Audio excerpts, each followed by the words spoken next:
সকাল বন্ধুরা, আমার আরও একটা নতুন ব্লগে তোমাদের সকলকে জানাই অনেক অনেক স্বাগত। তো তোমরা সবাই কেমন আছো? আশা করি সবাই খুব ভালো আছো। আর আজকে আমার শরীরটা একটু খারাপ লাগছে, আশা করি চোখে মুখের অবস্থা দেখে বুঝতে পারবে। আর এখন ঘড়িতে বাজে পুরোপুরি 10টা। তো তোমাদের দাদা ভাই সকালে টিফিন করে ও চলে গেছে ডাক্তারের কাছে, মানে আজকে রিপোর্টগুলো দেওয়ার কথা, আর রিপোর্টে কী এসেছে না এসেছে সেটা ডাক্তার ওকে বলে দেবে। আর আমি যাইনি, যেহেতু আমার শরীরটাও ভালো নেই, আর ডাক্তার আমাকে যেতে বারণ করেছে যে তোমাকে এই অবস্থায় বারবার আসাটা দরকার নেই। তো আজ হচ্ছে মঙ্গলবার, আমাদের তো মাস মঙ্গলবার জানোই।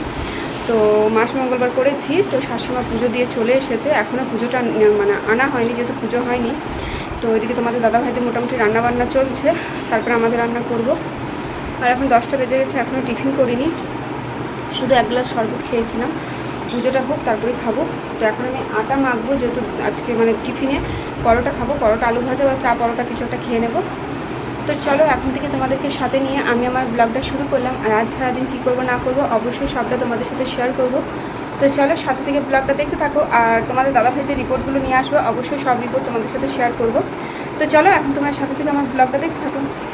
আজ হচ্ছে মঙ্গলবার, আর মঙ্গলবার মানেই আমরা তো মাস মঙ্গলবারের উপোস করি।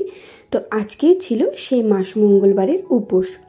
তো সকাল সকাল ঘুম থেকে উঠে ব্রাশ করে চা খেয়ে নিয়েছিলাম।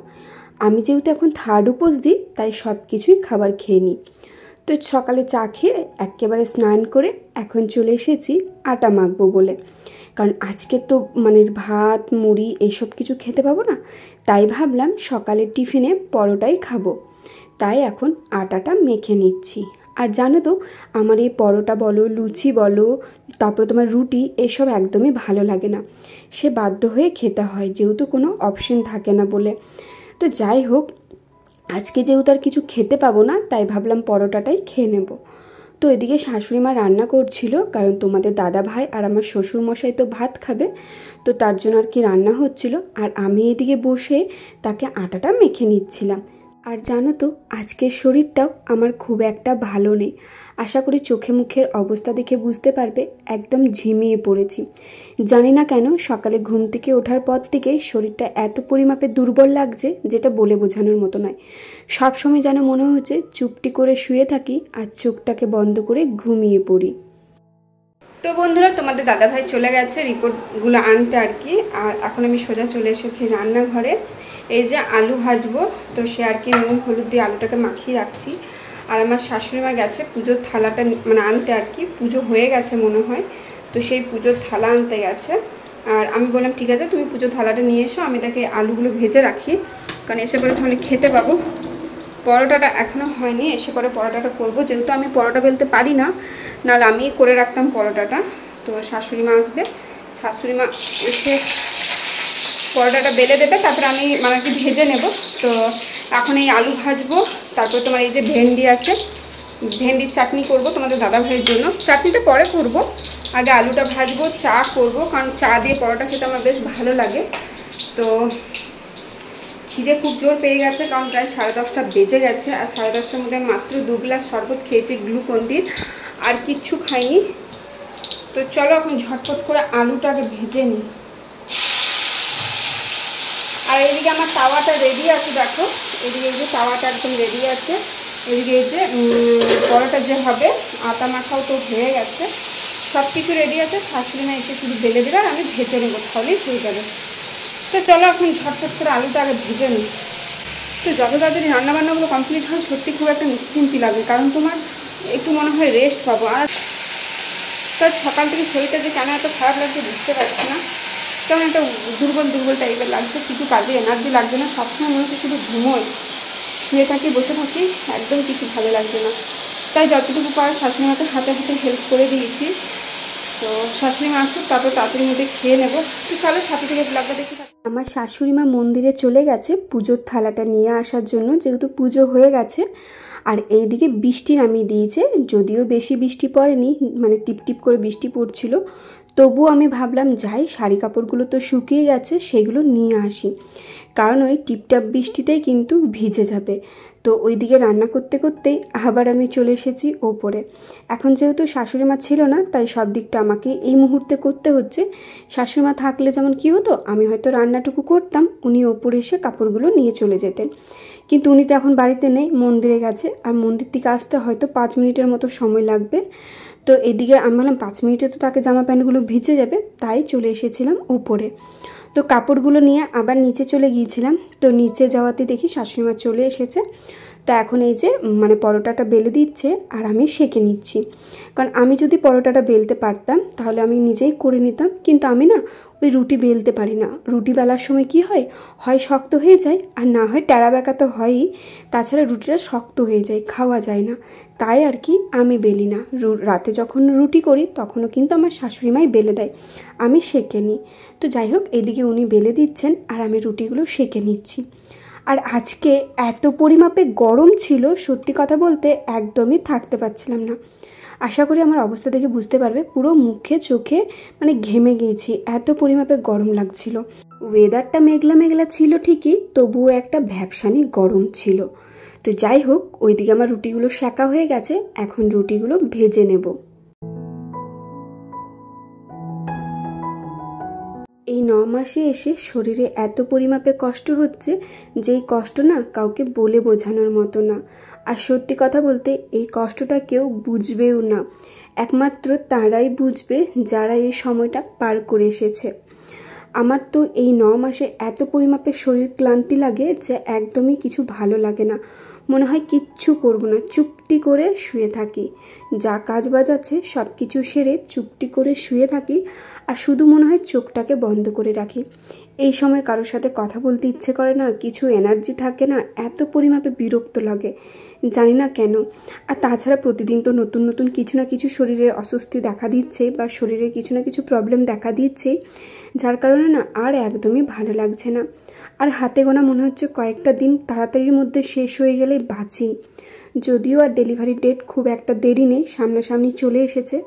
তো মনে হচ্ছে যেন চোখটা বন্ধ করে যেন আমি চলে যাই হসপিটালে আর তাড়াতাড়ির মধ্যে ডেলিভারিটা হয়ে যায়।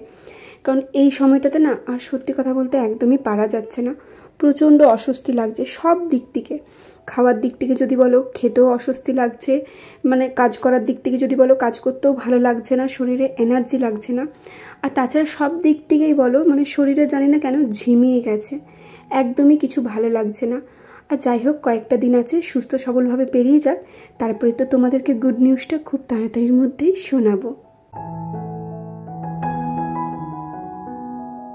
তো আমার শাশুড়ি মা ওইদিকে পুজো করে চলে এসেছে, আর পুজো করে এসেই প্রথমে আগে ঠাকুরের যে চরণামৃত হয় বা চান জল যেটাকে বলে, সেটাকে দিয়ে দিয়েছে। তো সেটা খেয়ে নিলাম, তারপরে 2-3 মিনিট একটু গল্প করছিলাম। তো সে আর কি গল্প হয়ে যাবার পরে এখন ওই যে মায়ের পায়ের থেকে যে সিঁদুরটা নিয়ে এসেছে, সেই সিঁদুরটাই এখন শাশুড়ি মা আমাকে পরিয়ে দেবে আর আমিও আমার শাশুড়ি মাকে পরিয়ে দেবো।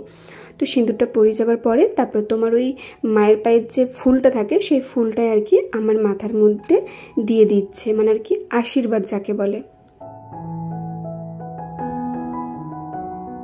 আমাকে একজন আজকের ভিডিওতে কমেন্ট করেছো যে দিদিভাই তুমি কি তাল খেয়েছো তোমার প্রেগনেন্সিতে?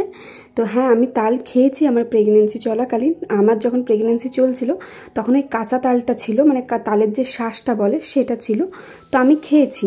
আমাকে কিন্তু আমার ডাক্তার বারণ করেনি, আমাকে বারণ করেছিল বাড়ির বড়রা বা আমার মা বলতে পারো।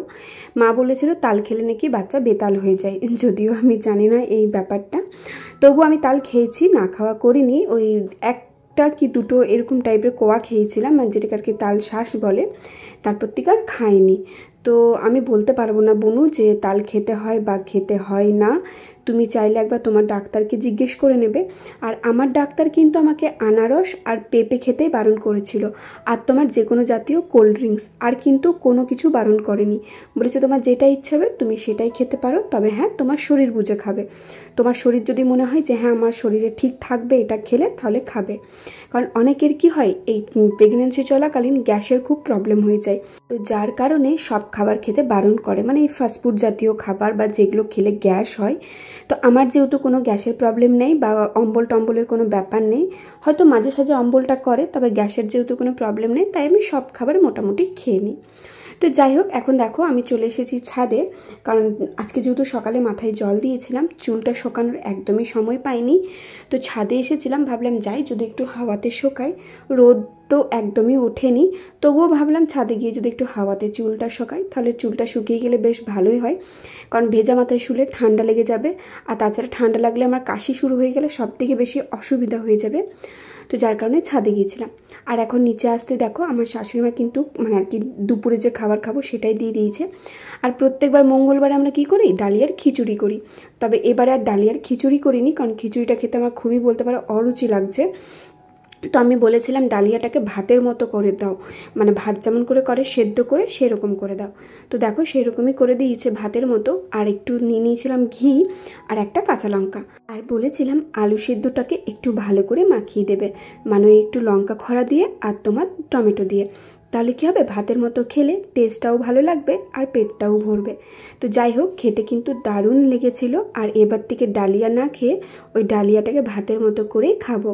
তো এইদিকে দেখো খাওয়া দাওয়া করে শুয়ে পড়েছি, কারণ এখন যেহেতু আর কোনো কাজ ছিল না, তাই ভাবলাম যাই চুপটি করে শুয়ে পড়ি। আর ঘুমটাও কিন্তু খুব জোরেই পেয়েছিল, মনে হচ্ছিল শুলেই যেন ঘুমিয়ে যাব। তো বন্ধুরা এখন আমি শুয়ে পড়েছি, আর এই যে এখানে আমি শুবো, আর এখানে আমার শাশুড়ি মা শুবে। তো এখন শুয়ে পড়েছি, তোমাদের দাদাভাই চলে গেছে ডিউটি। তো চুলটা খুলে দিলাম, কারণ সেই সকালে মাথায় জল দিয়েছিলাম, তো এখনও চুলটা শুকায়নি। আর ছাদে গিয়েছিলাম চুল শোকাতে, তো রোদ উঠেনি, তো চুল শোকাবে কী করে, তাই এই ফ্যানের হাতে একটু শুকিয়ে নেব। তো এখন একটু শুয়ে পড়েছি, ঘুমাবো, কারণ সকাল থেকে বললাম তো শরীরটা আমার একদমই ভালো লাগছে না, খুব ঘুম পাচ্ছে। এখন একটু ঘুমাবো। তো চলো এখন আমি একটু ঘুমিয়ে পড়ি, মানে রেস্ট করে নিই, তারপর বিকেলে উঠে কী করছি না করছি সবটাই শেয়ার করব। তো সাথে থেকে তোমরা ব্লগটা দেখতে থাকো। এখনও শাশুড়ি মা আসেনি, একটু পরে আসবে, কিছু কাজ আছে সে কাজগুলো করছে। আর আমার তো হয়ে গেছে সব, আমি ওই জন্য শুয়ে পড়েছি। তো চলো এখন একটু রেস্ট করে নিই, তারপর ঘুম থেকে তোমাদের সাথে দেখা হচ্ছে।